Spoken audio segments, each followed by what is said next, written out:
আসসালামু আলাইকুম, সবাই কেমন আছেন? আমি আজকে কোনো রেসিপি শেয়ার করতে আসিনি।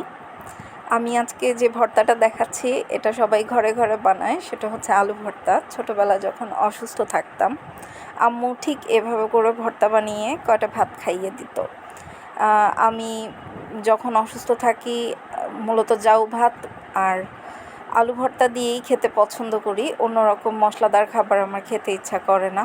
এখনও অসুস্থ থাকলে ঠিক এভাবেই আম্মুর বাসা থেকে খাবার আসে, জাউ ভাত এবং আলু ভর্তা।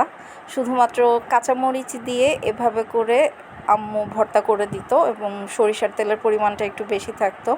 সেই ঝাঁঝে মূলত খাওয়াটা হয়ে যেত। তো আজকে মনে হলো আপনাদের সাথে একটু দেখাই। আমার জ্বর ছিল, এই কারণে আমি এভাবে করে ভর্তা বানিয়ে একটু ভাত খেয়েছিলাম। ভিডিওটা সে কারণেই করা, একটু ক্লিপ রেখে দিলাম আর কি। আমার মনে হয় আমাদের বেশিরভাগেরই শৈশবে মা যখন অসুস্থ হতো তখন এই খাবারগুলোই খাইয়ে দিত।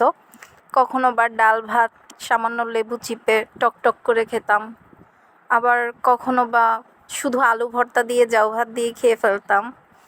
মানে এখন এই জিনিসগুলোকে খুব মিস করি। নিজের জন্য সেভাবে এফোর্ট দিয়ে কোনো কিছু করতে মনে চায় না। খুব মিস করি আম্মুর সেই আদর করা বা প্যাম্পার করাগুলোকে। ভিডিওটা দেখার জন্য এবং আমার বকবক শোনার জন্য ধন্যবাদ।